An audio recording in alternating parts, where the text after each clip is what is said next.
What's up, guys? Welcome to your 173rd Android tutorial for the new Boston. And what we're going to do in this tutorial is kind of the same thing that we did in the last tutorial, except instead of working with vertices, we're going to be working with indexes. So what we're going to do is we're going to set up a private, instead of a float array, we're going to set up a private short array. That's going to basically hold our indexes or specific points. So we're just going to call this point index array or list. What we're going to set this equal to is basically we have 3 points, so we're just going to say 0, 1, and 2. Now we have to set up a buffer for our index points. And again, I know right now you guys might be lost about what we're doing, but it will wrap together and tie together, and you'll see what we have done, and everything will, for the most part, make sense. But what we're going to do is we're going to set up a private short buffer instead of a float buffer, since we're working with a short list. So we're going to say private short buffer. We're going to call this our point buffer, something like that. And then again, we're just going to add our imports. And now again, within our triangle constructor, we're going to set up our short buffer for the most part to relate to our indexes. So just give us a couple spaces here, and we're going to set up a byte buffer. Call this our point byte buffer, or point B for byte and buff, something like that. And we're going to say again, relate to the byte buffer class.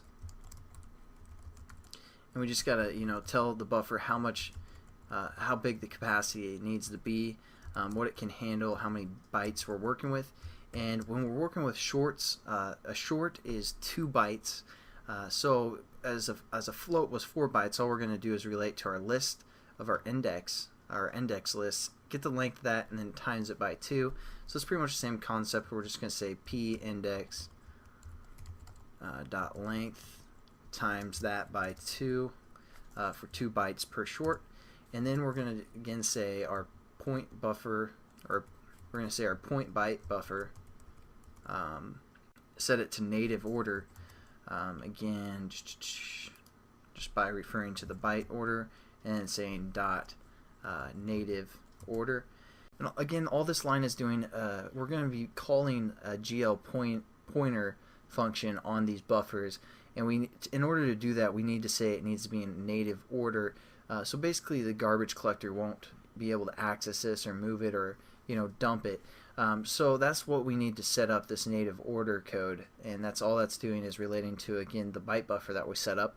And now what we're going to do is we're going to relate to our index buffer, which we called point buffer, or pbuff, and we're just going to say pbuff is equal to our pb buff, or point byte buffer, and we're just going to say dot as short buffer, because again, we aren't working with a float buffer, we're working with shorts now, so we're just going to say we need a short buffer.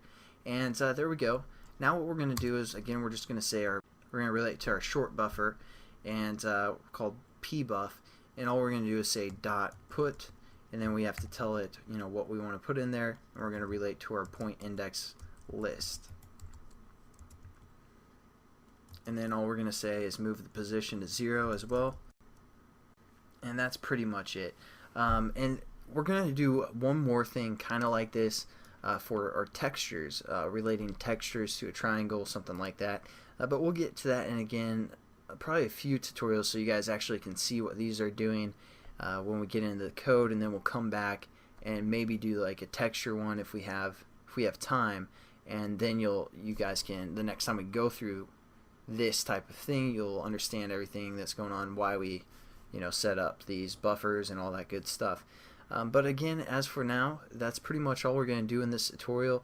Pretty simple as well. All we did is set up a new byte buffer that's going to be a short buffer, and handle our index or our points, like point 0, point 1, point 2, instead of handling actual our actual all of our x and y values of those points and all that stuff, which we did in the previous tutorial with our vert buffer.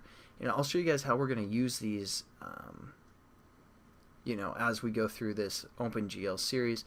But as for now, that's probably it. I know it's kind of a boring tutorial, but thanks again for watching, guys. I'll catch you in the next one. Have a good one.